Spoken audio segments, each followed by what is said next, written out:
fire in the great hall cracked loudly as 300 wolves held their breath, waiting for a single word.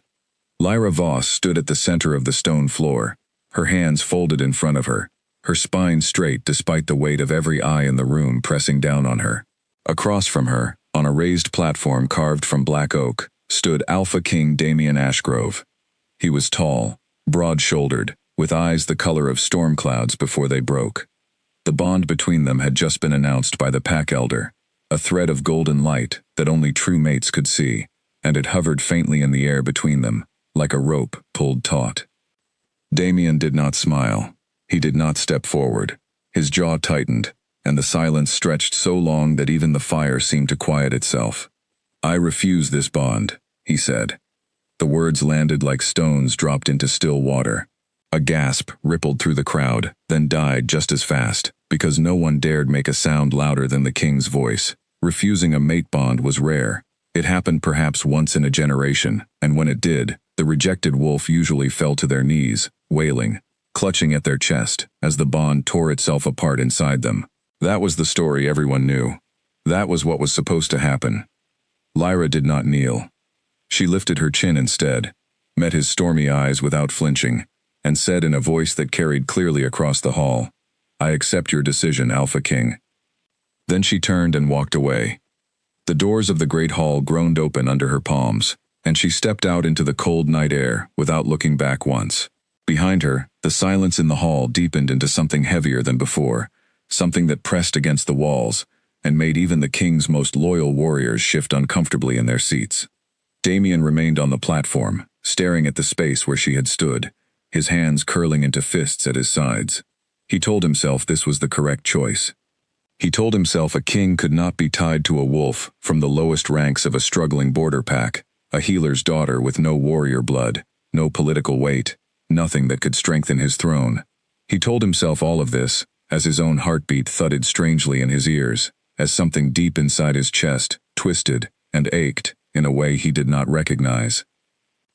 Outside, the night air was sharp and cold against Lyra's skin. She walked past the training grounds, past the rows of sleeping cabins, until she reached the edge of the forest, where the trees blocked out the noise of the hall behind her.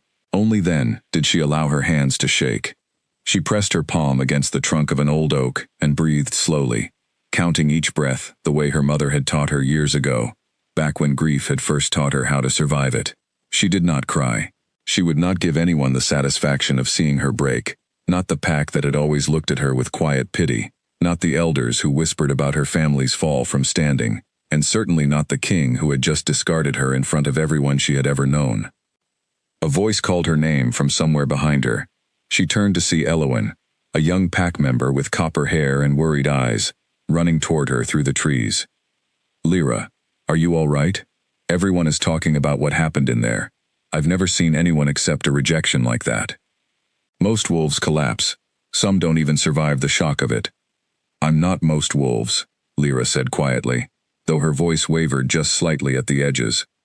Elowen studied her for a long moment, then reached out and squeezed her hand. "You didn't even flinch." The whole hall went silent. "I thought the roof might come down from how quiet it got." "It doesn't matter how quiet it got," Lyra said. "What matters is tomorrow I still have patience to see, herbs to gather, and a life to live. The king made his choice. I won't spend my days waiting for him to change his mind." But even as she said the words, she felt the strange hollow place inside her chest, where the bond had tried to settle before it was severed. It did not hurt the way the old stories said it would. It simply felt empty, like a room with the furniture removed, the outline of what should have been still visible on the floor. Back in the great hall, the king's closest advisor, a lean gray-haired wolf named Garrick, approached the platform cautiously. He had served 2 Alpha Kings before Damien and knew better than most when to choose his words carefully. "My king," Garrick said, keeping his voice low so only Damien could hear. That was unexpected. The girl did not react as tradition suggests she should have. "I am aware," Damien said, his voice flat. "The pack is unsettled. Some are saying it is a bad omen. Others say the girl has more strength in her than we gave her credit for. Either way, the whispers will not stop by morning." Damien said nothing. He stepped down from the platform and walked toward the hall's private chambers, his boots striking the stone floor with more force than necessary. Behind the mask of his composure, something in him twisted painfully, a sensation he refused to name. His wolf, usually silent and obedient beneath his human control, stirred restlessly, snarling at a decision Damien himself had just made. He told himself it would pass by morning. It did not. That night, sleep refused to come easily. Damien lay in his chambers staring at the ceiling, replaying the moment over and over. The calm certainty in Lyra's voice, the way she had turned without a single tear, the sound of the doors closing behind her. He had expected relief once the rejection was spoken aloud. Instead, he felt something closer to a wound that refused to close. Elsewhere in the Packlands, in a modest healer's cottage near the eastern gate, Lyra sat awake as well, staring at the small collection of herbs drying above her window. Her mother had once run this cottage, tending to every injury and illness the pack brought to her door, until sickness had taken her 3 winters ago. Since then, Lyra had carried on the work alone, earning a quiet respect among the pack members, even as the elders continued to whisper about her family's fall from higher-standing generations before. She thought about the golden thread of light she had seen stretching between herself and the king, the way it had shimmered for only a moment before he tore it apart with 3 simple words. She thought about the strange ache in her chest that refused to fully fade, no matter how many slow breaths she took. But she also thought about her mother's voice, calm and steady, telling her once that a wolf's worth was never decided by another wolf's opinion of them. She held on to that thought as tightly as she could, letting it anchor her through the long hours, until dawn finally broke over the mountains. When morning came, Lyra rose before the sun had fully cleared the horizon, dressed in her healer's coat, and set out for the training grounds where injuries were most common. She refused to hide. She refused to let the previous night's humiliation keep her from the work that gave her life its meaning. The training grounds were already busy, with warriors sparring under the watchful eye of the pack's head trainer, a broad-shouldered wolf named Corwin, who had known Lyra since she was a child, following her mother between patients. He caught sight of her approaching, and immediately called out to the others to make space. "Lyra's here. Anyone bleeding, now's your chance, before she decides you're not worth the bandages." A few of the younger warriors laughed, and the tension in Lyra's shoulders eased slightly at the familiar teasing. She moved through the grounds, checking on minor scrapes and bruises, her hands steady and sure despite the sleepless night behind her. It was there, near the edge of the sparring circle, that she first felt the weight of the pack's attention shift toward her. Warriors who normally paid her little mind now watched her more closely, their expressions caught somewhere between curiosity and quiet respect. Word of what had happened in the Great Hall had clearly spread through every corner of the territory overnight. "You really just walked out," one of the younger female warriors said, approaching Lyra with a torn sleeve wrapped around a shallow cut on her forearm. "My aunt said, in her whole life, she's never heard of a wolf taking a rejection without falling apart." "There wasn't anything else to do," Lyra said simply, cleaning the wound with practiced efficiency. Falling apart wouldn't have changed his decision. Still, takes strength to stand there and not break. Lyra didn't answer that. She focused instead on wrapping the bandage, tying it off neatly, before moving to the next patient waiting nearby. By midday, the whispers had reached every corner of the Packlands, twisting and changing with each retelling. Some said Lyra had shown disrespect to the king by not showing proper grief. Others said the king had shown weakness by rejecting a fated bond in the first place, something no alpha in living memory had dared to do. The elders gathered in quiet corners, debating what the rejection meant for the pack's future, whether it was an omen of misfortune, or simply a king asserting his authority over ancient tradition. Damien heard none of these conversations directly, but he felt their weight all the same, carried to him through the careful reports of his advisors, and the strange looks he caught from pack members who thought he wasn't watching. He spent the morning in his study, reviewing border reports and trade agreements, forcing his focus onto anything that wasn't the memory of golden light and calm gray eyes. It didn't work particularly well. Around midday, Garrick returned to the study with fresh reports, and paused in the doorway, studying his king's tense posture before speaking. "The healer returned to her duties this morning," Garrick said carefully. "No tears, no absence. She treated a dozen patients before noon." Damien's pen stilled against the parchment in front of him. "Why are you telling me this?" "Because you asked me to inform you of anything unusual happening within the pack, my king. and I would say her composure qualifies as unusual, given the circumstances. Damien said nothing for a long moment, his eyes fixed on the window overlooking the training grounds far below. From this distance, he could just make out a small figure in a healer's coat, moving between the sparring circles, her posture straight, her movements sure. That will be all, Garrick. Garrick bowed and left without another word, though the knowing look in his eyes lingered in Damien's mind long after the door closed behind him.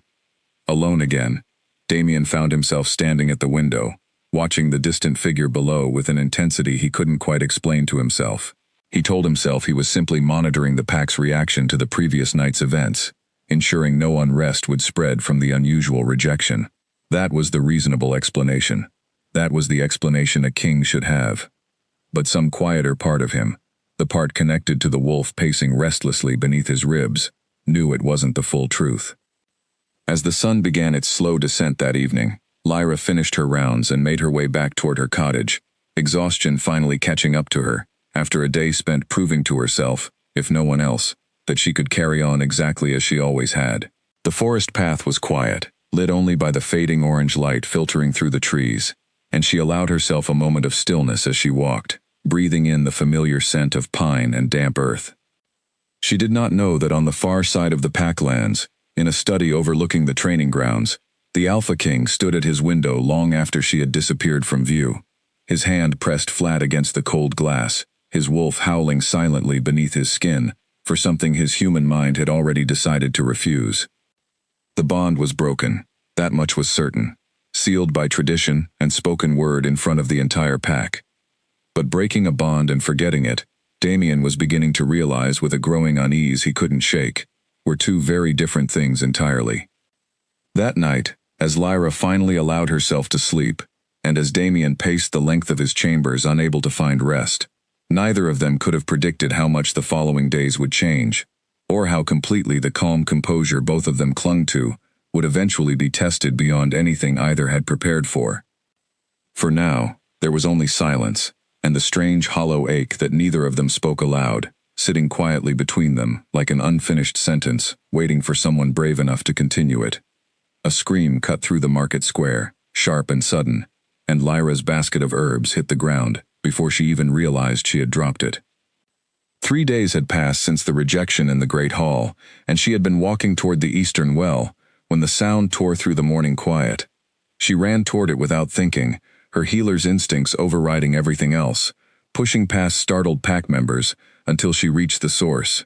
A young boy named Fen lay on the ground, his leg bent at a wrong angle after falling from the low wall he'd been climbing, his face pale with shock and pain. "Someone get me clean cloth," Lyra said, dropping to her knees beside him, her voice steady even as her heart pounded from the sudden sprint. "And don't move him, not yet." The crowd parted quickly, someone pressing a strip of cloth into her hands, and Lyra worked with the same calm precision that had carried her through countless emergencies before.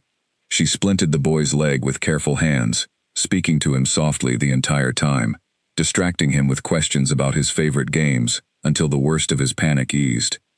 It was in this moment, kneeling in the dust of the market square surrounded by a small crowd of onlookers, that Damien first saw her again since the night of the rejection.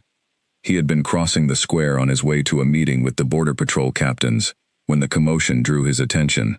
He stopped at the edge of the crowd, watching as Lyra finished tying off the splint, her hands sure and gentle despite the boy's tears, her voice a low, steady murmur that seemed to calm not just the injured child but everyone standing nearby. He did not approach.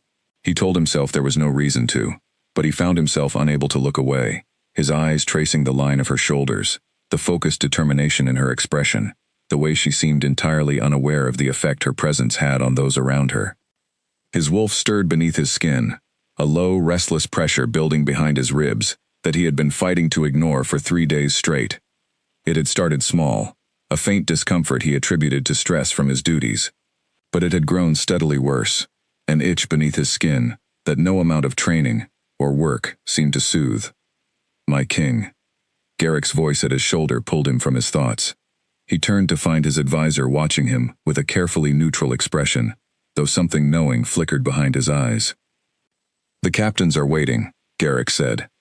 "I'm aware," Damien said, though he lingered a moment longer, watching as two pack members helped the injured boy to his feet, Lyra's hand still resting lightly on his shoulder to steady him.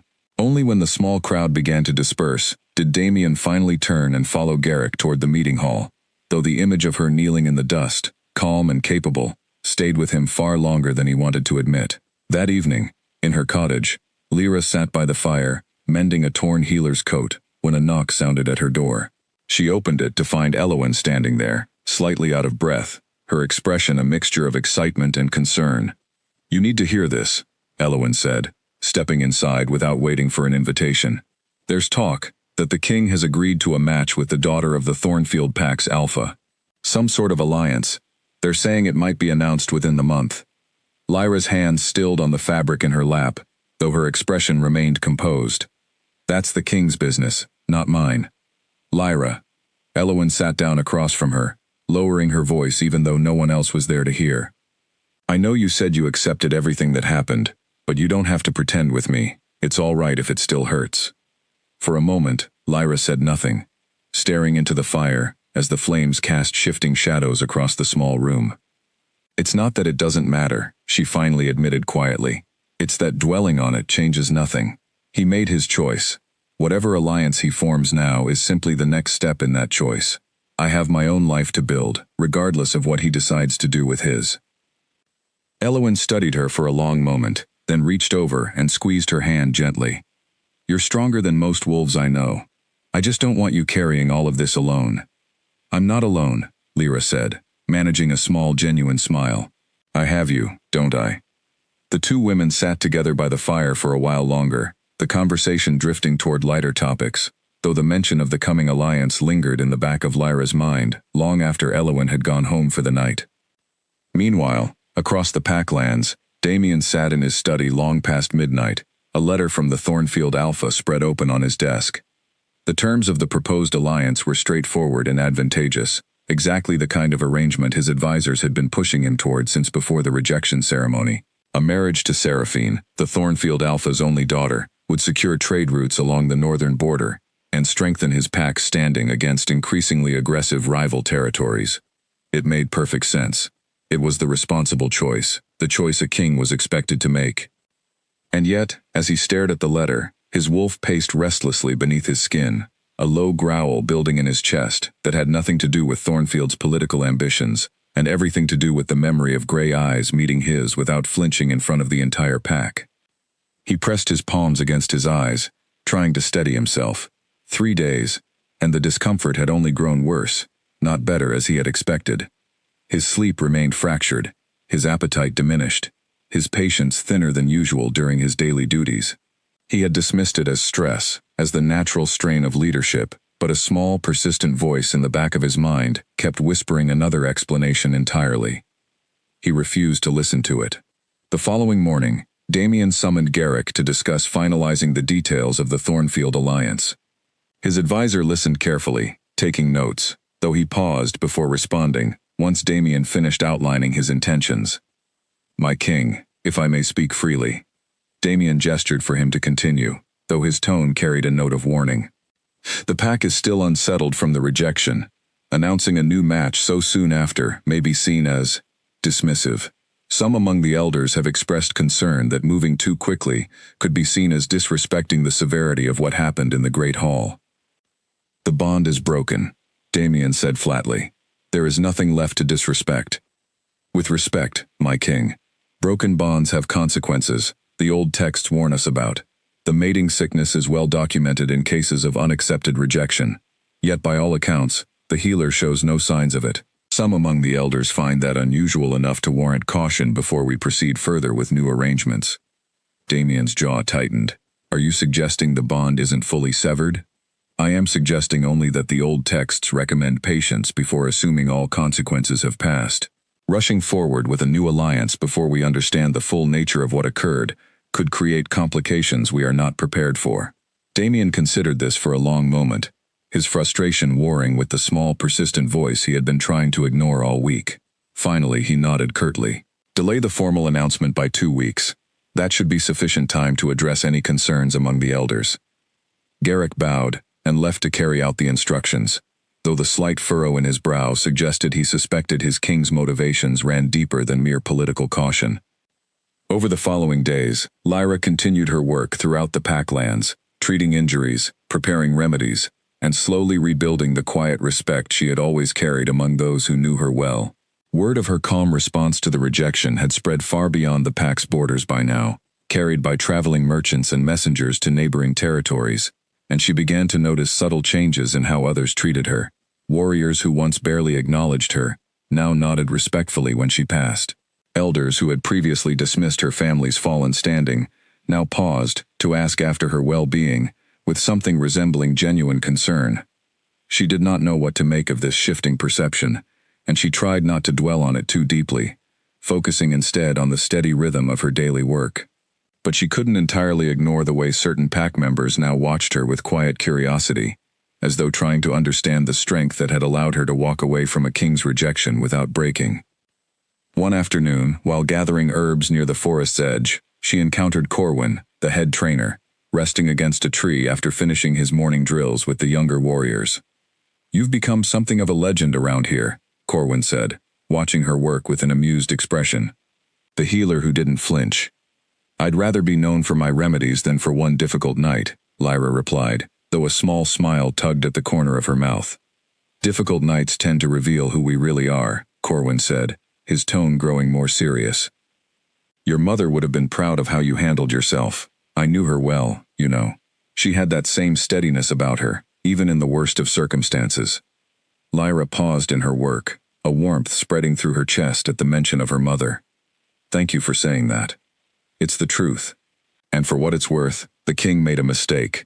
Whatever his reasons, rejecting a bond like that isn't something easily undone. Mark my words. This isn't the end of the story between the two of you." Lyra shook her head, returning to her gathering. "The king has already moved on to more important matters. I'd advise you not to put too much stock in old superstitions about broken bonds." But even as she said the words, she couldn't quite shake the memory of the strange hollow ache that still lingered in her chest sometimes, late at night, when the Packlands grew quiet, and her thoughts had nowhere else to wander. Neither she nor Damien spoke of it aloud to anyone, but both of them, in their separate corners of the Packlands, continued to feel the invisible thread that refused to fully disappear, no matter how firmly either of them tried to convince themselves it no longer existed. And as the 2 weeks Damien had requested began to count down toward the announcement of his new alliance, the quiet tension building beneath the surface of the Pack's daily life continued to grow, waiting for the moment it would finally break free of everyone's careful control. Blood soaked through the warrior's shirt faster than anyone could stop it, and the crowd gathered around him in the training yard fell into frightened murmurs as he collapsed onto the packed earth. Lyra reached him within seconds, dropping her bag beside his shaking body, and tearing the fabric away from the wound, without hesitation. A training blade had slipped during a sparring match, cutting deeper than intended along his ribs, and the young warrior's face had already gone pale from shock. Around her, other trainees stood frozen, unsure of what to do, while Corwin shouted for someone to fetch more bandages. "Look at me," Lyra said firmly to the injured warrior, whose name was Bryn, keeping her voice calm, even as her hands worked quickly to press cloth against the wound. "You're going to be fine. Focus on my voice, and keep breathing steadily for me." She worked for nearly 20 minutes, her hands sure despite the tension in the air around her, cleaning and stitching the wound, with a precision that came from years of practice under her mother's guidance. By the time she finished, Bryn's breathing had steadied, and the color had begun returning to his face. Word of the incident spread through the Packlands before the sun had fully set. An elder named Isolde, who had long doubted Lyra's abilities given her family's diminished standing, arrived at the healer's cottage that evening to check on the injured warrior's condition. She found Bryn resting comfortably, his wound already showing signs of clean healing, and she studied Lyra with an expression that had shifted considerably from her usual skepticism. "I confess I did not expect such steady hands from someone so young," Isolde said, watching as Lyra changed the bandage with careful efficiency. "Your mother trained you well." "She did," Lyra said simply, not looking up from her work. "There has been talk among the elders about your composure the night of the rejection, and now this. Some are beginning to wonder if the old blood in your family runs stronger than we assumed." Lyra paused, glancing up at the older woman with genuine surprise. Isolde had never spoken to her with anything resembling respect before, and the sudden shift felt strange, though not unwelcome. I don't concern myself much with what the elders think of my family's history, Lyra said carefully. I only care that my patients recover. Isolde nodded slowly, a thoughtful expression crossing her weathered face. Perhaps that is precisely why you've earned so much respect these past weeks. You've never sought it, and yet it continues to find you regardless. After Isolde left, Lyra sat beside Bryn's resting form for a while longer, checking his temperature and ensuring his breathing remained steady. It was well past midnight by the time she finally allowed herself to return home, exhausted but quietly satisfied with the day's outcome despite its difficult start. She did not know that across the Packlands, in the Great Hall's private council chamber, a very different kind of decision was being finalized that same evening. Damien sat at the head of a long table, surrounded by his senior advisors, as the formal terms of the Thornfield Alliance were laid out before him.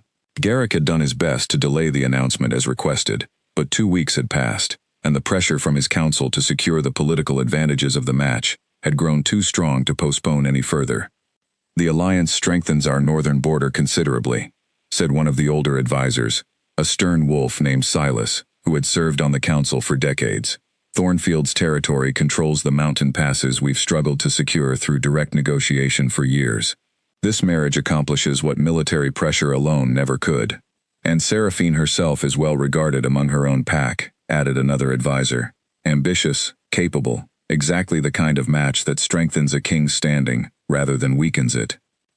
Damien listened to the arguments, with a carefully composed expression, though internally, he felt the same restless unease that had plagued him for weeks now, growing sharper with each passing day. He had told himself repeatedly that the sensation was simply stress, the natural burden of leadership weighing heavily on his shoulders. But some nights, when the ache in his chest grew particularly intense, he found himself doubting that explanation more than he cared to admit. The alliance is sound, Damien finally said, his voice flat and controlled. Proceed with the formal announcement. Seraphine will arrive within the month to begin the necessary preparations. The advisors around the table nodded in approval, already shifting their conversation toward logistics and ceremonial details.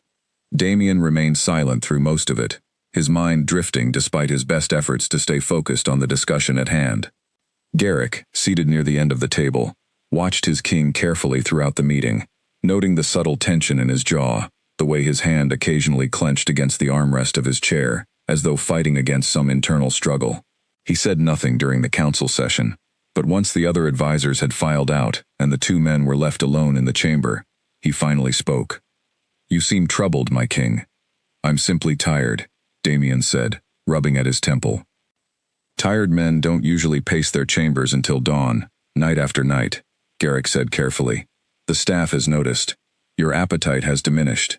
Your patience during training sessions has grown shorter than usual.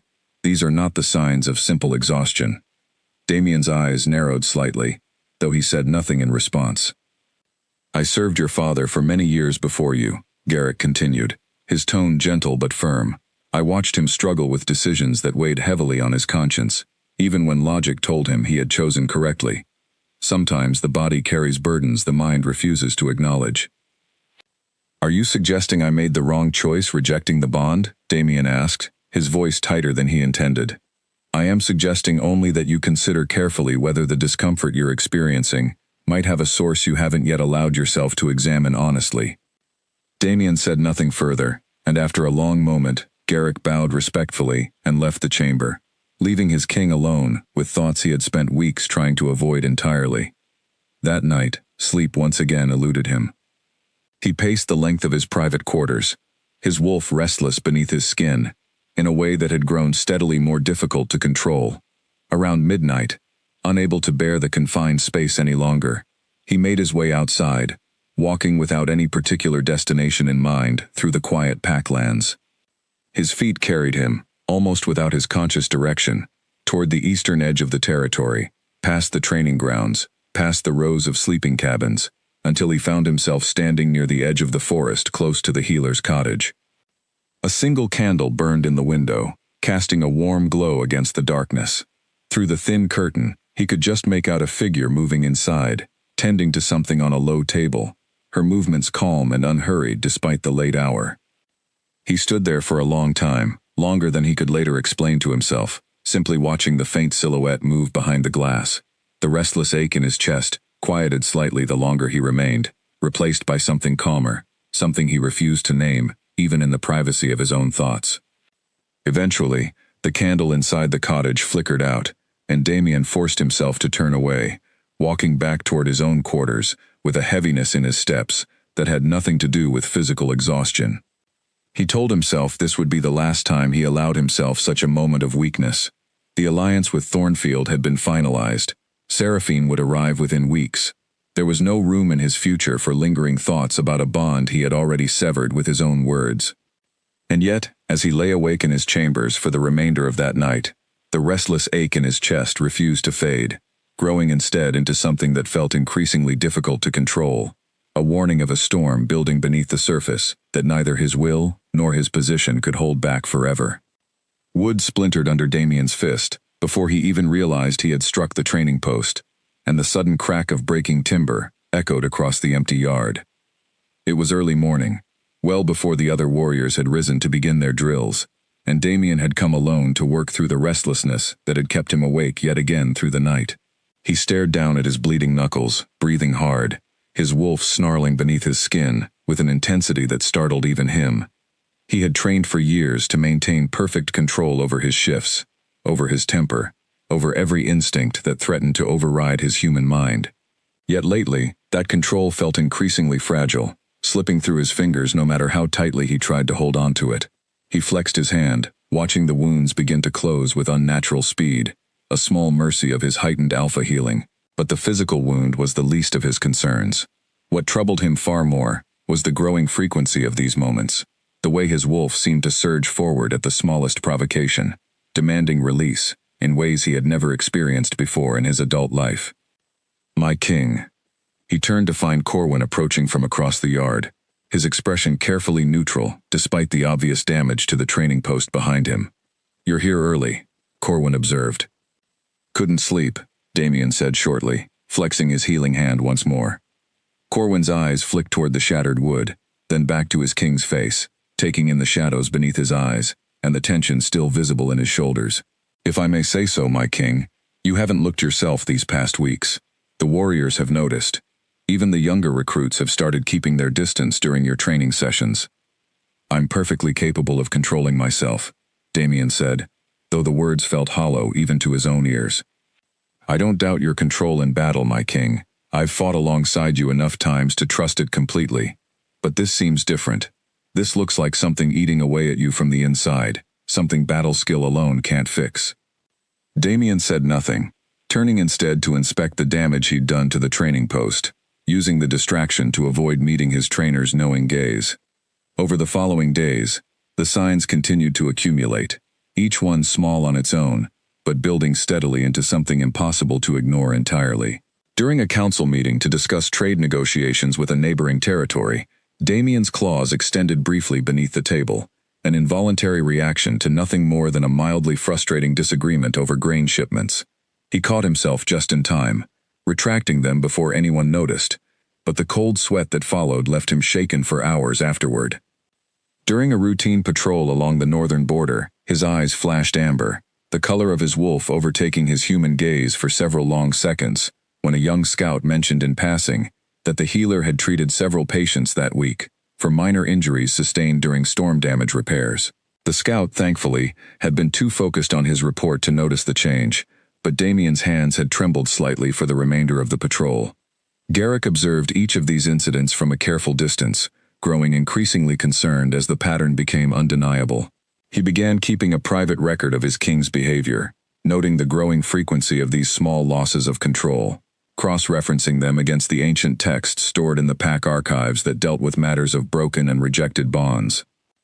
Late one evening, he brought his findings to Damien's private study, laying out several old scrolls across the desk with careful hands. "My king, I need you to review something with me."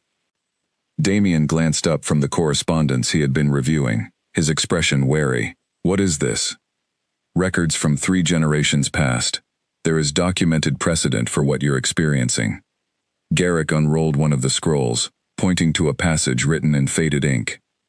An alpha named Cassius, king of the Ravenswood pack, rejected his fated mate, under similar circumstances, believing a political alliance would better serve his people. Within months, he began experiencing symptoms remarkably similar to what I've observed in you these past weeks. Loss of temper, physical restlessness, involuntary shifts of the eyes and claws. The old texts refer to this as bond sickness, a condition specific to the one who initiates the rejection, distinct from the mating sickness that typically affects the rejected party. Damien's jaw tightened as he scanned the passage himself, his eyes moving quickly over the ancient script. What happened to this Cassius? Garrick hesitated before answering. The records grow less detailed from this point, but they indicate his condition worsened considerably until he eventually reversed his rejection and reclaimed the bond. Only then did his symptoms fully resolve. "That's not an option for me," Damien said flatly, rolling the scroll closed with more force than necessary. "The Thornfield Alliance has already been announced publicly. Seraphine arrives within the week. I cannot simply reverse a decision that affects the entire pack's political standing. I understand the complications, my king. But if these symptoms continue to worsen at their current rate, I fear the consequences may extend beyond simple discomfort. Bond sickness left unaddressed has been known to cause complete loss of control during moments of high stress, sometimes triggering full involuntary shifts regardless of the alpha's will." Damien stared at the scattered scrolls on his desk for a long moment, the weight of Garrick's warning settling heavily over him. He had spent his entire life mastering control, priding himself on his ability to remain composed under any circumstance his position demanded. The thought of losing that control entirely, of becoming a danger to those around him through no choice of his own, sent a cold chill through his chest that even his growing restlessness couldn't match. "I need more information before I make any decisions," he finally said. "Continue your research into these old cases, discreetly.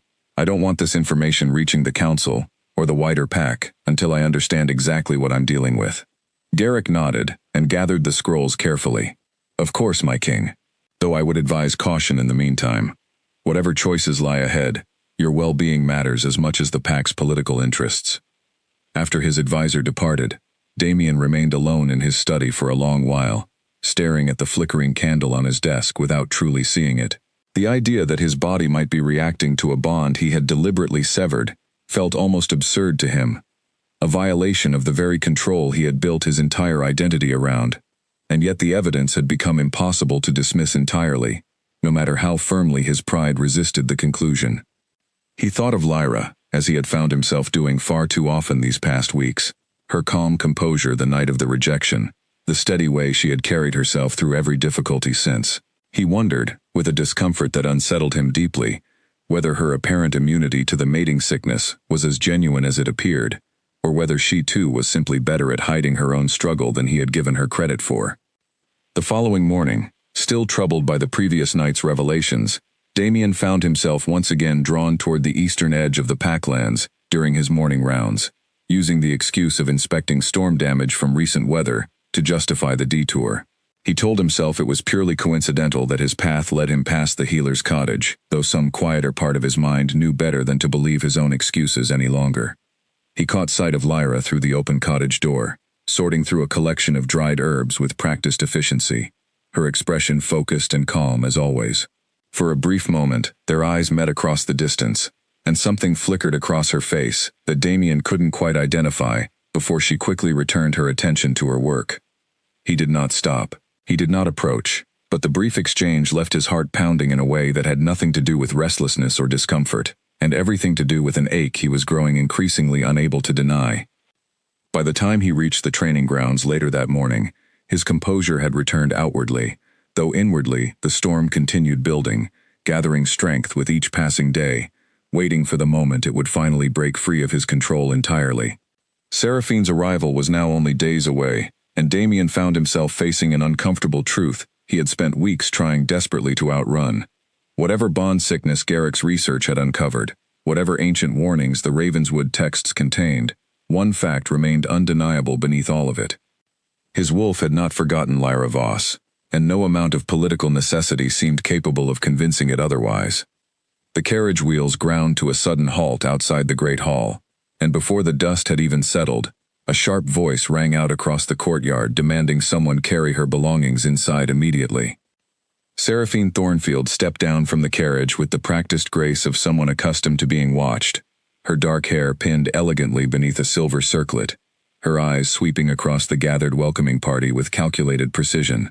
She was undeniably striking, her posture radiating the kind of confidence that came from a lifetime of privilege and ambition, and the pack members gathered to greet her exchanged quiet murmurs of appreciation as she made her way toward the hall's entrance. Damien stood at the top of the stone steps to receive her, dressed in formal attire befitting the occasion, his expression composed into the careful neutrality he had perfected over years of political obligation. Seraphine climbed the steps toward him with a confident smile, extending her hand in greeting. "Alpha King Damien," she said smoothly. "The stories didn't exaggerate your bearing at all. I look forward to what our two packs will accomplish together." "Welcome to Ashgrove territory," Damien replied, taking her hand briefly before releasing it. "I trust your journey was uneventful." "Uneventful enough, though I confess I'm eager to see more of the lands I'll soon call home." Her eyes swept across the courtyard with obvious appraisal, taking in the pack members gathered to witness her arrival, with an expression that suggested she was already calculating her place among them. The following days passed in a whirlwind of formal introductions and ceremonial obligations, as Seraphine settled into the guest quarters within the Great Hall, and began familiarizing herself with the customs and hierarchy of her future pack. She proved sharp and politically astute, quickly identifying the key figures of influence among the council and elders, cultivating relationships with practiced charm that impressed even Damien's more skeptical advisors. But beneath the polished surface, Seraphine possessed a keen awareness for undercurrents others might miss, and it did not take long before whispers of the healer who had accepted a king's rejection without breaking reached her attention. "Tell me about this Lyra Voss," Seraphine said one afternoon, seated across from Garrick during a discussion of pack customs she claimed to be studying for her upcoming transition. "The healer, everyone seems so fascinated by." Garrick chose his words carefully, aware of the delicate nature of the topic. "She serves as the pack's primary healer, following in her mother's footsteps, well respected among the warriors and common pack members alike. I understand she was the king's rejected mate." Seraphine's tone remained light, almost conversational, though her eyes had sharpened considerably. "Rather unusual, wasn't it? Rejecting a fated bond in favor of a political arrangement." "The king's reasons were his own to determine," Garrick said diplomatically. "Of course." Seraphine's smile did not quite reach her eyes. "I simply find it curious how much the pack still talks about her, even weeks after the fact. One would think such matters would have faded from memory by now, particularly with my arrival bringing fresh matters for everyone's attention." Garrick offered no further response, and Seraphine allowed the topic to drop, though her mind continued turning over the information with careful calculation.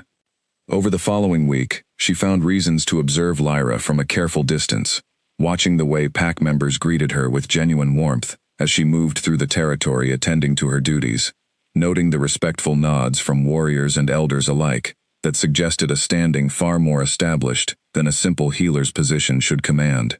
The realization unsettled her more than she cared to admit, and she began seeking ways to diminish that quiet influence before it could grow into something more threatening to her own position. Her opportunity arrived during a formal gathering held to welcome her officially into the pack's social circles. Lyra had been invited, along with several other respected pack members, given her standing within the community, and Seraphine watched with growing irritation as conversations naturally gravitated toward the healer throughout the evening, pack members seeking her opinion on various matters, with a deference that Seraphine felt should have been directed toward herself as the future Luna. "I wonder," Seraphine said loudly enough for several nearby guests to hear, approaching Lyra with a falsely pleasant smile, "whether it's entirely appropriate for someone in your position to remain so close to the pack's inner circles, given the circumstances of your history with the king." The conversation around them quieted slightly, several pack members exchanging uncomfortable glances. "I'm simply here to serve my duties as healer," Lyra replied evenly, refusing to be baited into a public confrontation. "Nothing more." "Of course." Seraphine's smile widened, though it carried no genuine warmth. "Still, one imagines it might be easier for everyone involved, particularly for you, if you stepped back from formal gatherings such as this in the future." Wouldn't want to create any unnecessary complications as our own bond continues to develop. The implication hung heavily in the air, and Lyra felt the weight of several curious gazes settling upon her, waiting to see how she would respond. She held Seraphine's gaze steadily for a long moment, before offering a simple, measured reply. I appreciate your concern, but I've never allowed personal circumstances to interfere with my responsibilities to this pack. I don't intend to start now. Without waiting for a response, she offered a polite nod to the surrounding guests and made her way toward the exit, her composure intact despite the uncomfortable exchange, though her hands trembled slightly once she was safely outside in the cool evening air. Damien, who had been engaged in conversation across the hall during the exchange, arrived just moments too late to intervene directly, though he had caught the tail end of Seraphine's pointed comments and the ripple of discomfort that followed through the gathered crowd. His jaw tightened as he watched Lyra's retreating figure disappear through the hall's entrance, and something protective and fierce surged through him with an intensity that startled him. He crossed the hall toward Seraphine, his expression carefully controlled despite the anger simmering beneath the surface. A word, if you don't mind. Seraphine turned toward him with a pleased smile, clearly unaware of how her comments had affected him. Of course, Alpha King. I was simply making conversation with your healer. I heard the conversation, Damien said, his voice low, but carrying an unmistakable edge. Lyra Voss has served this pack faithfully and continues to hold her position through her own merit. I'd advise you to remember that any suggestions regarding her standing within this pack are not yours to make. Seraphine's expression flickered with surprise, quickly masked behind renewed composure. I meant no offense, Alpha King. I only thought to spare everyone potential awkwardness, given our upcoming arrangement. There is no awkwardness to spare anyone from, Damien said firmly. Lyra remains a valued member of this pack, and that will not change, regardless of any arrangement between our territories. He turned and walked away without waiting for her response, leaving Seraphine standing alone amid the murmuring crowd, her carefully cultivated composure cracking slightly at the edges as she processed the unexpected defense. Later that evening, alone in her guest chambers, Seraphine paced the length of the room, her mind working through the implications of what had transpired.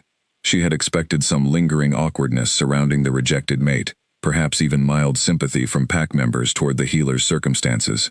What she had not expected was the king's own visible defensiveness on Lyra's behalf, a reaction that suggested far more complicated feelings than the simple political dismissal she had been led to believe governed his decision to reject the bond in the first place. The realization settled uncomfortably in her chest, sharpening into something colder and more calculating as the night wore on. If the healer truly posed a threat to the security of her upcoming position, however unintentional that threat might currently be, Seraphine resolved that she would need to address it more carefully, and far more decisively, before matters progressed any further toward the wedding ceremony her own pack had worked so diligently to arrange. Outside, beneath a clear night sky, Damien walked the perimeter of the training grounds alone, his thoughts consumed by the memory of Lyra's composed dignity in the face of Seraphine's pointed cruelty, and the fierce protective instinct that had surged through him without his conscious permission. He told himself, as he had told himself countless times over the past weeks, that his reaction stemmed simply from a king's duty to defend a loyal pack member from unfair treatment. But deep beneath his ribs, his wolf knew better, growling low and insistent, refusing to let the excuse settle comfortably any longer. The warning horn blared across the eastern ridge before the sun had fully risen, its deep echoing call ripping through the quiet morning and sending pack members scrambling from their beds in alarm.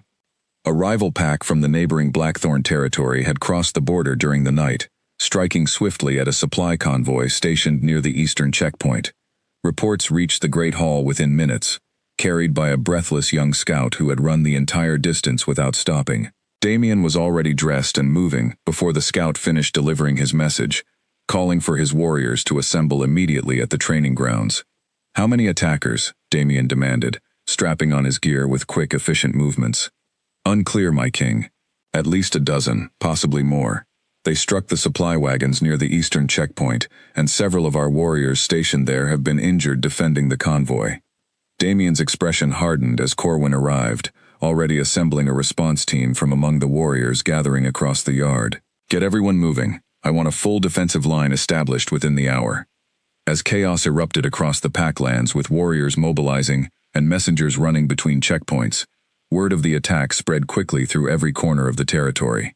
Lyra heard the commotion from her cottage and immediately gathered her healing supplies, knowing from years of experience that injured warriors would soon need urgent attention.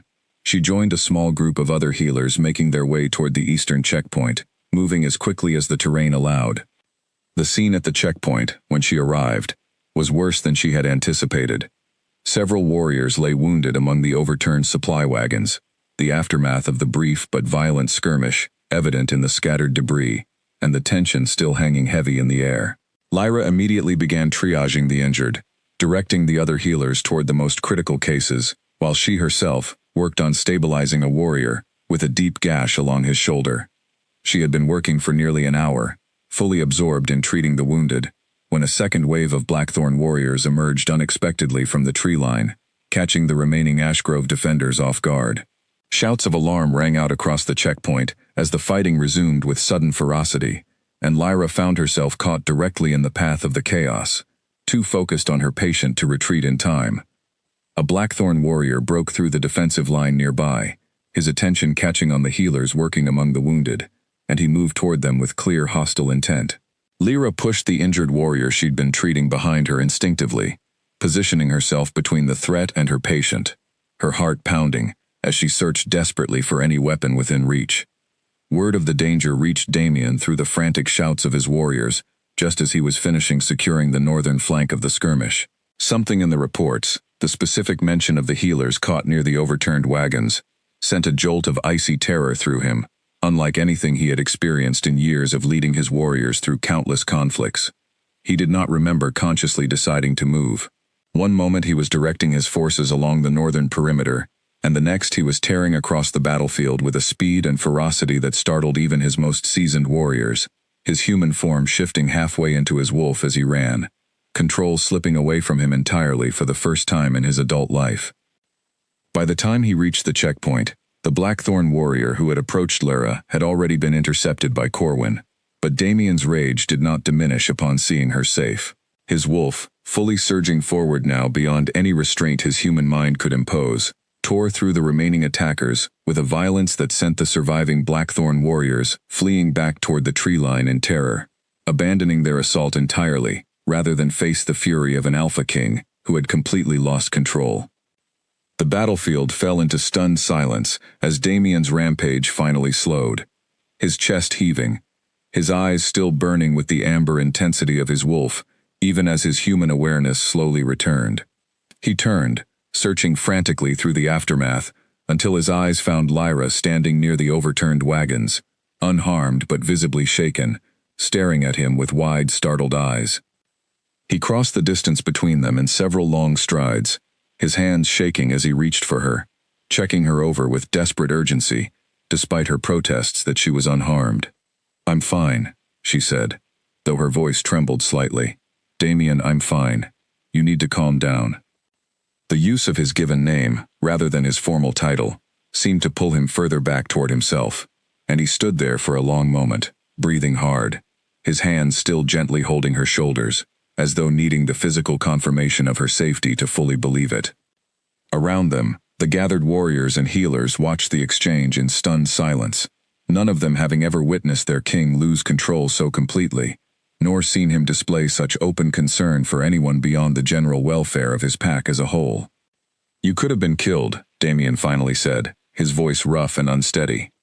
"I've faced dangerous situations before," Lyra replied, though her own composure had clearly been shaken by the intensity of what she'd just witnessed. "It comes with treating warriors during conflicts." "That's not the same as facing an enemy directly," he said, his grip on her shoulders tightening slightly, before he seemed to catch himself, and released her, stepping back with obvious effort. "You should not have been left unprotected." The formal distance in his final words felt strangely hollow, given the raw emotion that had driven his actions only moments before, and Lyra studied his face carefully, searching for answers to questions she wasn't entirely certain she was ready to ask aloud, not with so many witnesses gathered around them. Corwin approached cautiously, clearing his throat to draw attention back toward the practical matters still requiring urgent attention. "My king, we need to see to the wounded and secure the checkpoint before the Blackthorn warriors regroup for another attempt. Damien nodded, forcing his attention back toward his duties as Alpha King, though his eyes lingered on Lyra for one final moment before he turned to address his warriors, his voice regaining its usual commanding authority despite the visible tremor still present in his hands. The remainder of the day passed in a blur of urgent activity as the pack secured the checkpoint, tended to the wounded, and reinforced the border against any further incursions from Blackthorn territory. Lyra worked alongside the other healers well into the evening, treating injuries and monitoring the more serious cases, grateful for the demanding work that gave her mind something to focus on, besides the unsettling intensity of what she had witnessed in Damien's eyes during the attack. By the time she finally returned to her cottage that night, exhausted both physically and emotionally, the packlands had settled into an uneasy quiet, warriors keeping careful watch along the reinforced border, while the rest of the territory processed the shock of the day's events. Word of the king's loss of control spread rapidly through every corner of the pack, whispered between warriors and healers alike, each retelling adding new details to the already remarkable account of an Alpha King, abandoning all restraint, to protect a healer he had publicly rejected weeks before. The elders gathered once more in quiet debate, their earlier concerns about the unusual nature of the rejection now taking on new weight in light of the day's dramatic events. Damien remained awake long into the night, sitting alone in his private study, replaying the terror that had gripped him upon hearing Lyra was in danger, the complete absence of conscious thought as his wolf had surged forward to protect her, the desperate relief that had flooded through him upon finding her safe.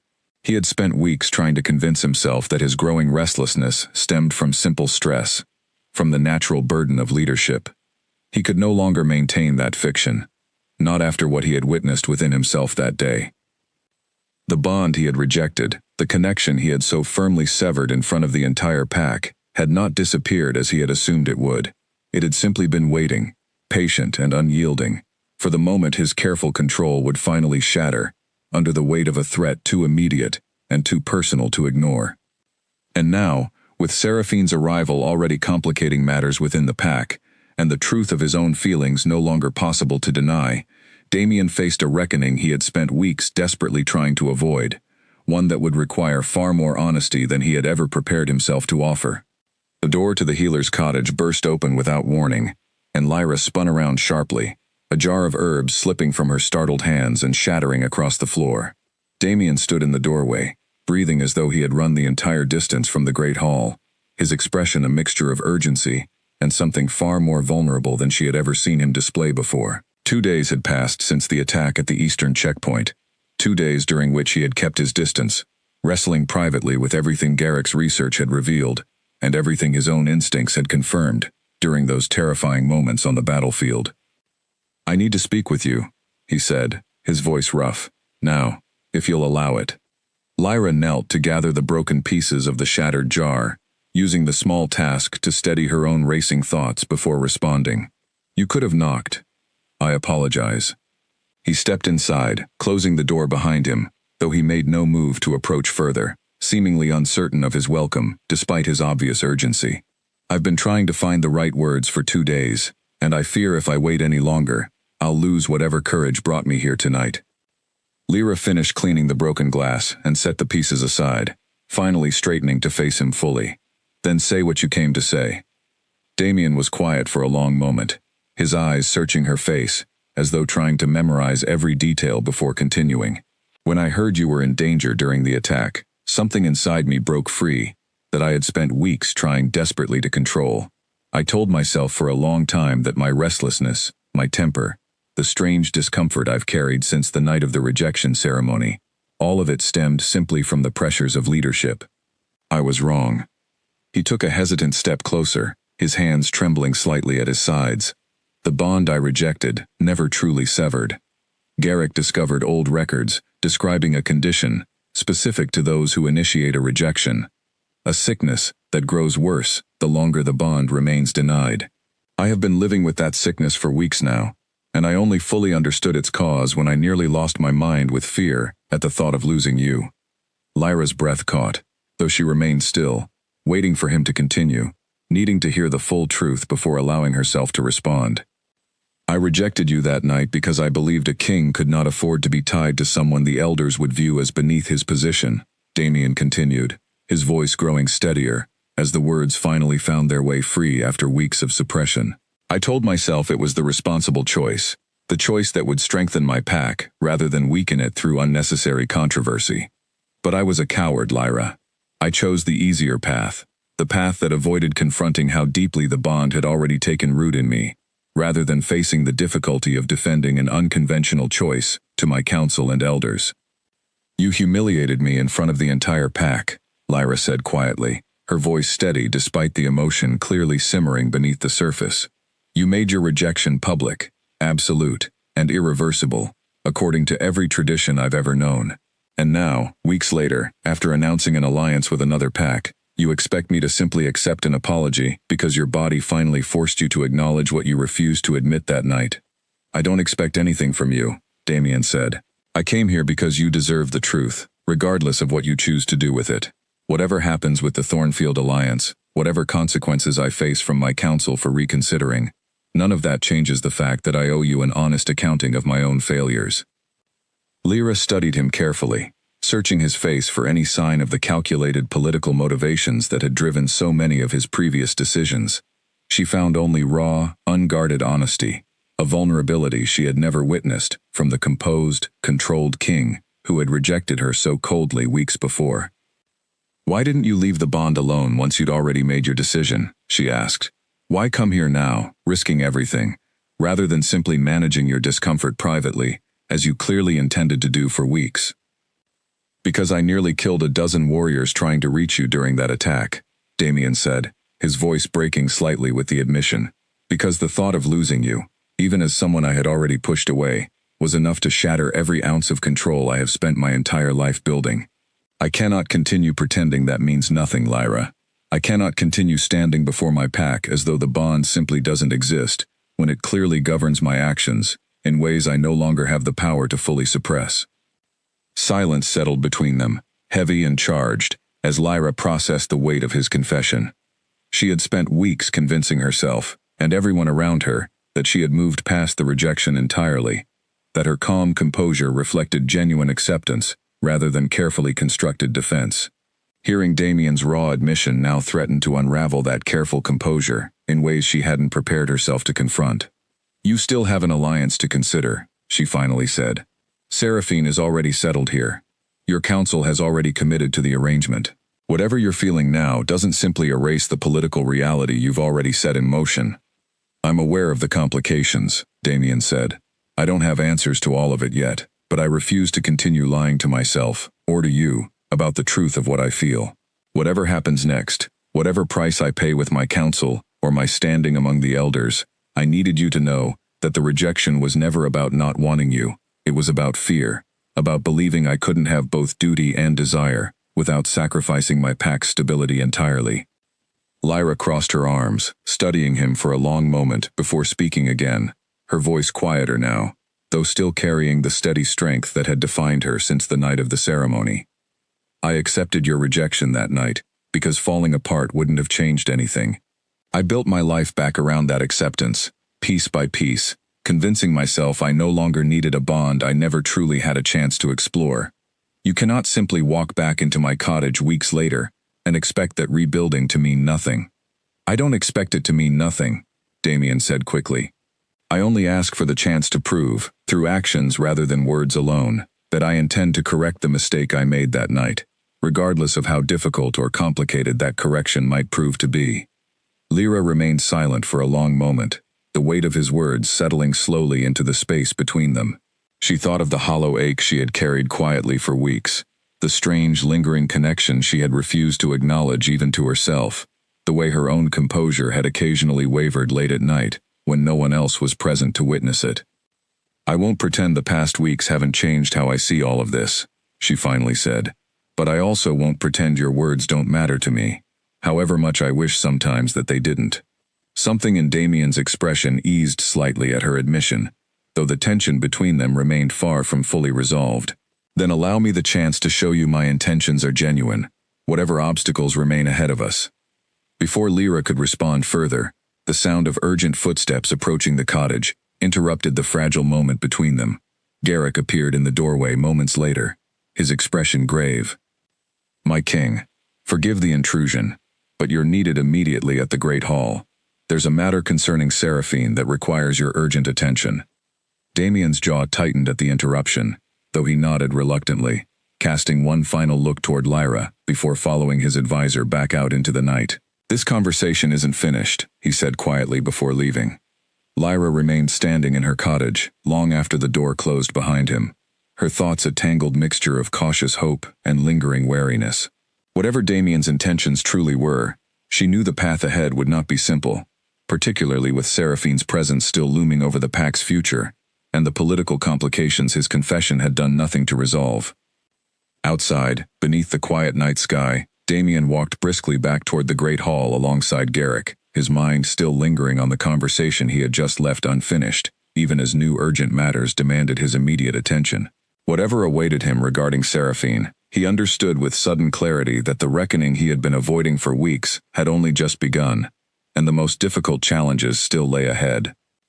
Guards stood on either side of Lyra's cottage door when Damien arrived at the Great Hall, and the sight of two warriors flanking the healer, her hands bound loosely in front of her, sent a wave of cold fury crashing through him before he'd even heard the full explanation. "What is the meaning of this?" he demanded, his voice carrying an edge sharp enough to make the assembled guards flinch. Garrick stepped forward quickly, his expression grim.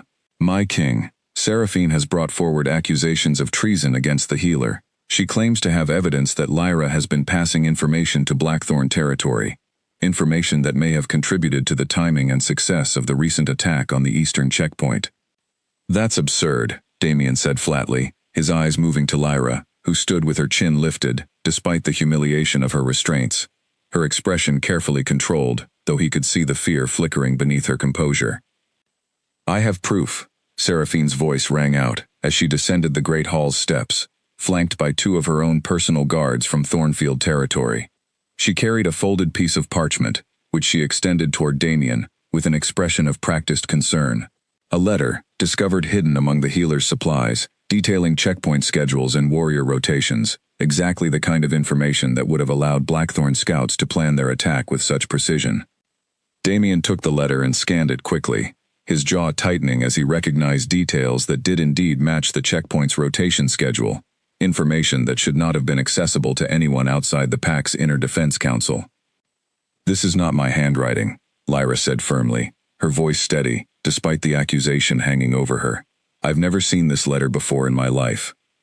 "A convenient claim, given the circumstances," Seraphine replied smoothly, though something calculating flickered behind her otherwise composed expression. Damien studied the letter more closely, his mind racing through the implications. Something about the situation felt deliberately staged, too convenient in its timing, arriving just days after his very public confrontation with Seraphine over her treatment of Lyra, and immediately following his own unguarded confession to Lyra earlier that same evening.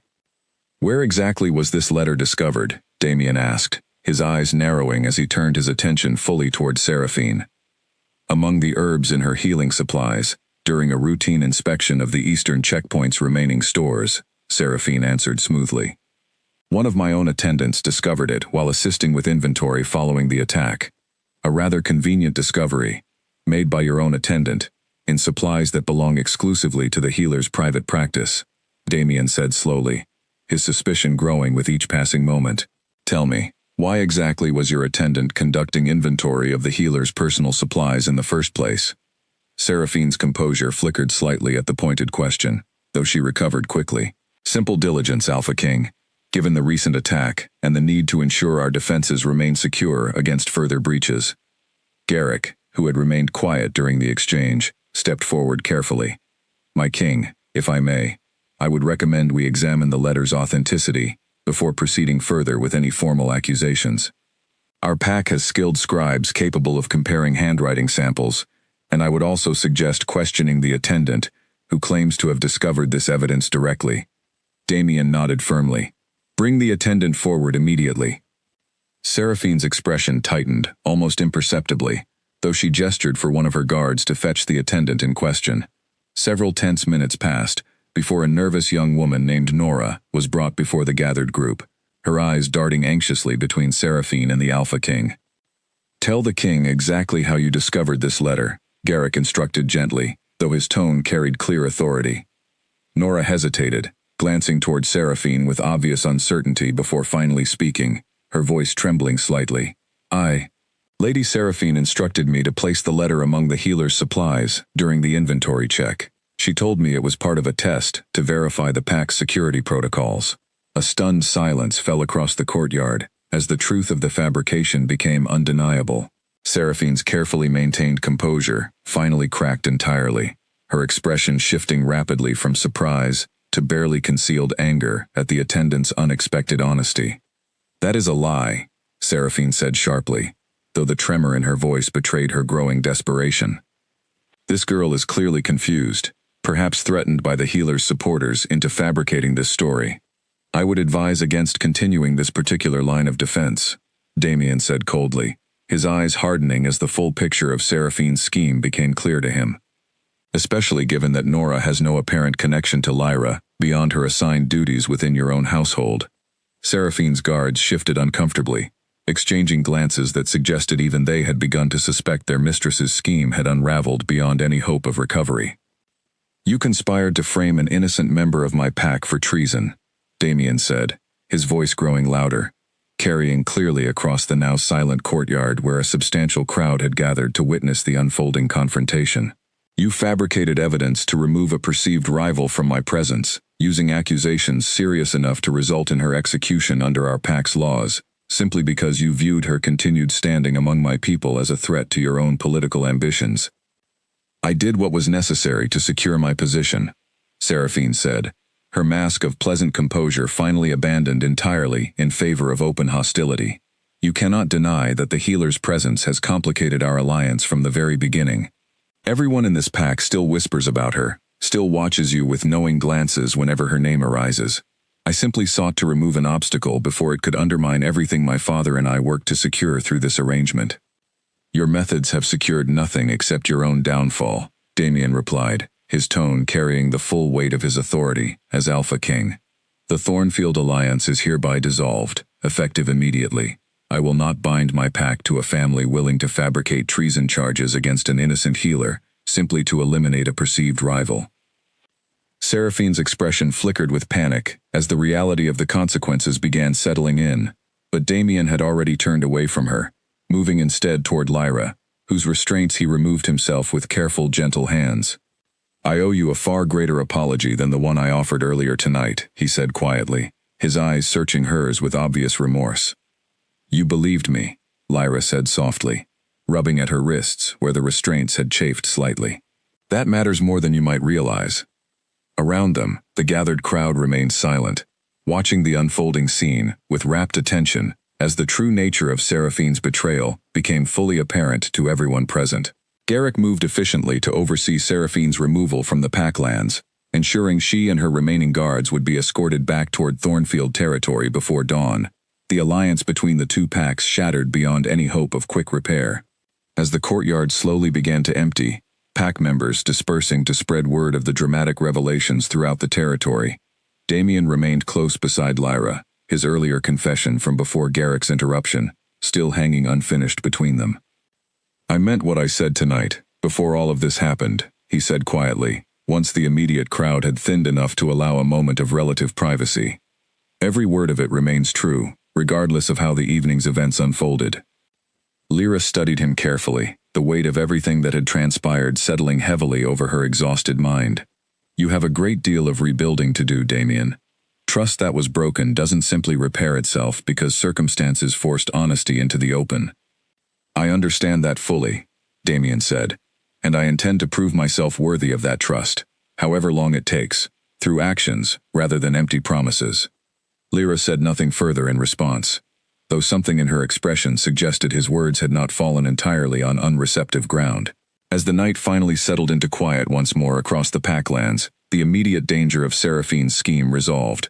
Both of them understood that the true reckoning between them, the one involving their own hearts and the bond that refused to fully sever, had only just begun in earnest.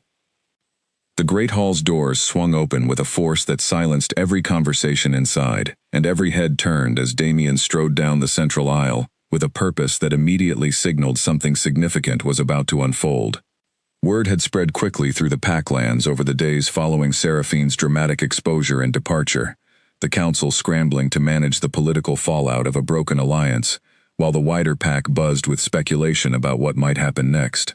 Damien had spent those days in careful deliberation, meeting with his advisors, consulting further with Garrick regarding the old texts on bond sickness and reversal, and most importantly, spending time with Lyra as he worked to rebuild the trust his earlier rejection had shattered.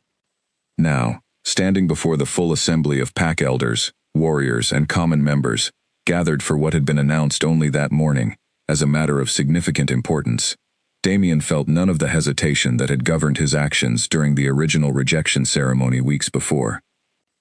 "I called this assembly," he began, his voice carrying clearly across the packed hall, "to correct a grave error I made in this very room, several weeks ago."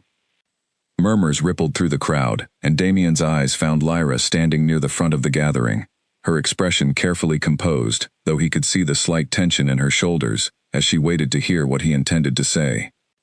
"When I rejected the fated bond between myself and Lyra Voss, I believed I was making the responsible choice for this pack's future," Damien continued, his gaze sweeping across the assembled crowd with unwavering resolve.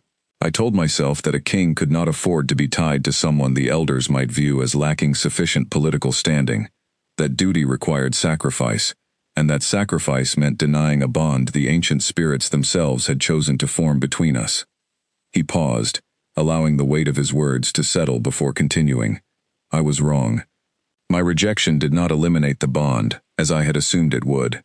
It merely denied it, and in doing so, it nearly cost this pack everything, from the political disaster of an alliance built on deception, to my own increasingly dangerous loss of control, as the bond sickness took hold of me, in ways I refused to acknowledge, until circumstances forced my hand." Isolde, seated among the gathered elders, exchanged a knowing glance with several of her fellow council members, murmuring quietly amongst themselves, as Damien's confession continued to unfold before the assembly. "I have spent recent days researching the old texts alongside my advisor, Garrick, confirming what my own body had already begun revealing to me, through means I could no longer ignore or explain away as simple stress," Damien said. "The bond between myself and Lyra remains, waiting patiently, despite my rejection, and I intend, before this entire assembly, to correct my earlier mistake." He turned fully toward Lyra now, crossing the remaining distance between them with steady, purposeful steps, until he stood directly before her, close enough that his next words carried clearly to her alone, even as the entire hall strained to hear every syllable. "Lyra Voss," he said, his voice softening considerably from the formal tone he had used to address the assembly moments before. "Weeks ago, I stood before this pack and rejected a bond that the ancient spirits themselves saw fit to form between us. I did so out of fear, out of a mistaken belief that duty and desire could never coexist within the same choice. I was wrong, and I have watched you these past weeks carry yourself with a strength and grace that I failed to recognize deserved my respect and devotion from the very beginning." He lowered himself to one knee before her, a gesture that sent a fresh wave of astonished murmurs rippling through the gathered crowd. An alpha king kneeling before a healer in full view of his entire pack, an act almost unprecedented in the history of their people. "I cannot undo the humiliation I caused you that night, nor the weeks of difficulty that followed as a direct result of my cowardice," Damien continued, his eyes never leaving hers. "But I ask, with full acknowledgement of everything I owe you, whether you would consider accepting the bond between us now, not as a king demanding what tradition dictates, but as a man who has come to understand, through painful experience, exactly what he stands to lose if he continues denying what his heart has already claimed as truth." The hall fell into complete silence, every eye fixed on the scene unfolding at its center, waiting to see how Lyra would respond to the remarkable reversal unfolding before them. Lyra studied Damien carefully for a long moment, the weight of every difficult day since the original rejection settling over her thoughts. She thought of the calm composure she had forced herself to maintain through weeks of quiet heartbreak, the careful rebuilding of her standing among the pack through nothing but her own merit and effort, the terrifying uncertainty of the recent attack, and Seraphine's dangerous scheme, and finally, the raw honesty Damien had offered her in the privacy of her cottage days before, an honesty that had only been confirmed by his actions in the days since. "You humiliated me before this entire pack," she finally said, her voice carrying clearly, despite its quiet strength. "You chose politics over truth, and it took nearly losing everything, including your own control, before you found the courage to acknowledge what should have been clear from the very beginning." "I understand fully," Damien said, remaining steady despite the visible tension in his shoulders as he awaited her decision. "But I have also watched you these past days," Lyra continued, "choosing honesty over convenience, defending me without hesitation, when it would have been far easier politically to remain silent, and standing before this entire assembly now, willing to accept whatever consequences your council might impose, for reversing a decision tradition considers final." She extended her hand toward him, her expression finally softening into something warmer than the careful composure she had maintained for so many weeks. "I accept the bond, Damien Ashgrove, not because tradition or duty demands it, but because I have watched you earn it, through actions rather than empty words alone." A collective exhale swept through the gathered crowd, followed almost immediately by a rising wave of cheers and howls of approval that echoed through the great hall and beyond, carrying the news across the packlands within moments. Damien rose to his feet, taking Lyra's offered hand in both of his own, the golden thread of the bond they had both denied for so long finally settling fully into place between them, visible once more to every wolf gathered within the hall. Isolde stepped forward from among the elders, her expression carrying none of her earlier skepticism, replaced instead by evident approval. "The bond has been reclaimed and accepted freely by both parties. By the ancient laws of our people, this union now stands recognized and celebrated among us." The hall erupted into full celebration, warriors and common pack members alike surging forward to offer their congratulations, the earlier tension and uncertainty of recent weeks giving way entirely to genuine joy at the remarkable resolution unfolding before them. Corwin clapped Damien firmly on the shoulder with a broad grin, while Elowyn embraced Lyra with tears of happiness streaming down her face. Garrick, standing near the edge of the celebration, allowed himself a rare, satisfied smile as he watched his king finally find peace after weeks of hidden turmoil.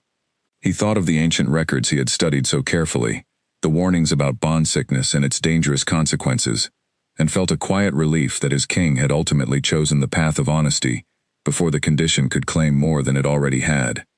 As the celebration continued late into the evening, Damien and Lyra found a quiet moment together near the edge of the gathered crowd, the noise and joy of the pack's celebration fading slightly into the background as they simply stood together, hands still joined, the bond between them finally whole and unburdened by fear or denial. "This is only the beginning," Damien said quietly, watching the celebration continue around them. "There is still much rebuilding ahead of us, both within the pack and between the two of us." "I know," Lyra replied, though her expression carried none of the earlier wariness that had governed their previous conversations. "But we'll face it together this time, rather than through rejection and silence." Damien smiled, genuine and unguarded, in a way few among the pack had ever witnessed from their king. And together, they turned back toward the celebration, ready to face whatever challenges still lay ahead, secure now, in the bond neither of them would ever again attempt to deny. Drums echoed across the packlands before dawn had even fully broken, the deep, rhythmic pulse carrying across every corner of the territory and pulling sleepy pack members from their homes with excited anticipation. 3 weeks had passed since Damien's public reversal of the rejection, 3 weeks during which the pack had settled into a renewed sense of stability, following the chaos of Seraphine's betrayal and the dramatic events that followed. Trade negotiations with more trustworthy neighboring territories had already begun replacing the shattered Thornfield alliance, and the border defenses along the eastern checkpoint had been reinforced significantly following the earlier Blackthorn incursion, ensuring the pack's continued safety moving forward. Today, however, all political and defensive matters had been set aside entirely in favor of a celebration the entire territory had eagerly anticipated since the night of Damien's reversal. The formal Luna ceremony, marking Lyra's official recognition as the pack's future leader, alongside her Alpha King, had finally arrived. Lyra stood in a private chamber within the Great Hall, dressed in flowing robes of deep emerald fabric, embroidered with silver thread, that caught the early morning light streaming through the tall windows. Elowen fussed over the final details of her preparation, adjusting a delicate silver circlet, nestled among Lyra's dark hair with careful precision. "You look every bit the Luna this pack deserves," Elowen said, stepping back to admire her handiwork with obvious pride and affection. "I still find it difficult to believe how much has changed these past weeks," Lyra admitted, studying her own reflection in the polished mirror before her. "From that night in the Great Hall, to standing here now." "The pack has watched you earn every bit of this," Elowen said. "Nobody doubts your place beside him, not after everything you've shown us these past months." A soft knock interrupted their conversation, and Isolde entered the chamber, her weathered face carrying an expression of genuine warmth that had grown steadily more common in her interactions with Lyra over recent weeks. "The assembly awaits, my dear. Are you ready?" Lyra took a final steadying breath, meeting her own gaze in the mirror one last time, before nodding with quiet confidence. "I'm ready." The procession toward the Great Hall's central courtyard drew every member of the pack from their homes, warriors standing at attention along the pathway while common members and elders alike gathered around the ceremonial grounds, all eager to witness the formal recognition of their new Luna. Lyra walked the path with steady, measured steps, her earlier nervousness giving way to calm certainty as she took in the sea of familiar, welcoming faces surrounding her. Damien awaited her at the center of the courtyard, dressed in formal ceremonial attire that mirrored the deep emerald of her own robes, his expression carrying none of the careful composure he had once used to mask his true feelings. Instead, open affection and pride radiated from him as she approached, and the golden thread of their bond shimmered visibly in the morning light, a testament to everything they had overcome together since that difficult night weeks before. As Lyra reached the ceremonial platform, Isolde stepped forward to address the gathered assembly, her voice carrying clearly across the silent courtyard.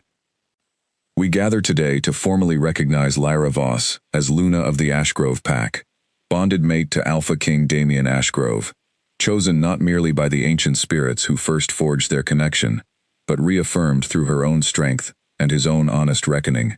Few bonds in our pack's long history have faced such trials before finding their rightful place, and fewer still have emerged from those trials stronger and more deeply rooted than before."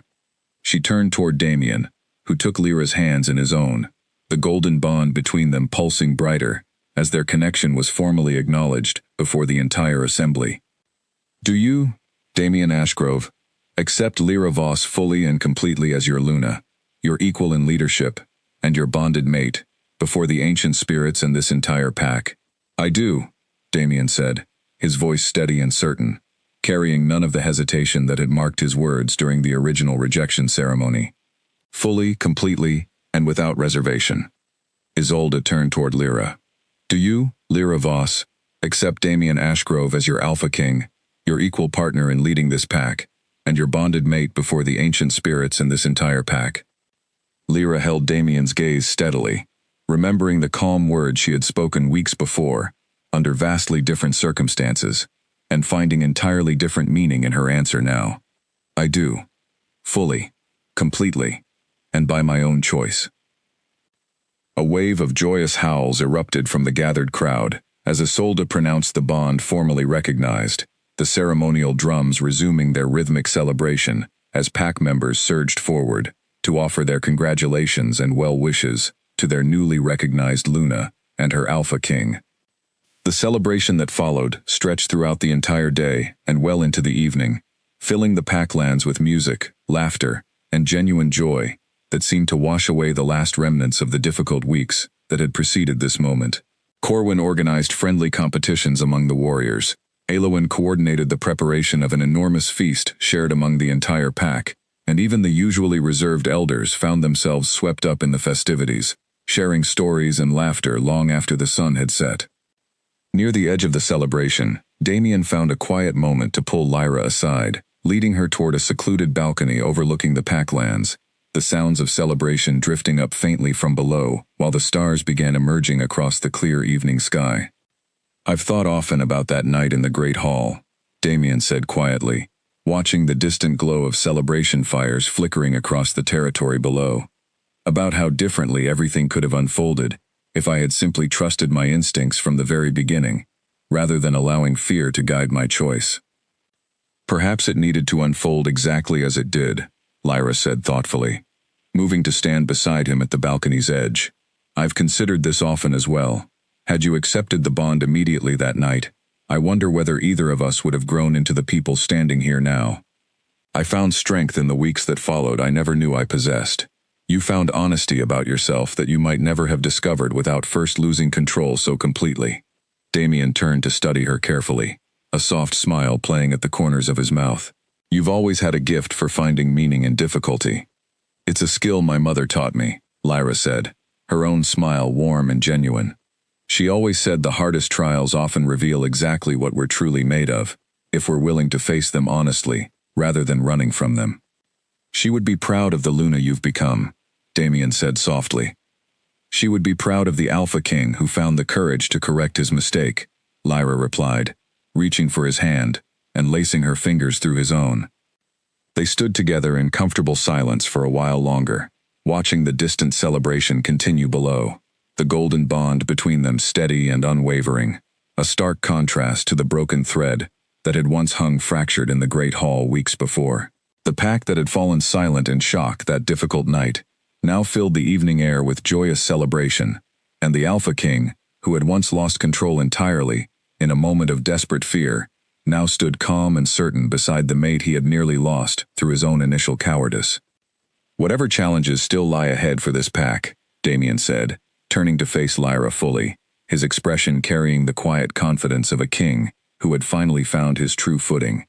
I intend to face every one of them, with you standing beside me, as my equal, my Luna, and my chosen mate, exactly as it always should have been from the very beginning. Lyra smiled, leaning into him, as the celebration continued below, and the stars stretched endlessly above the territory they would now lead together. Then let's face them together, starting with whatever tomorrow brings. Below the balcony, the pack continued celebrating long into the night, the earlier turmoil of rejection, betrayal, and desperate loss of control, now transformed into a story that would be told and retold for generations to come, a reminder that even the most painful beginnings could find their way toward a stronger, more honest ending, provided both hearts remained brave enough to find their way back to each other in the end.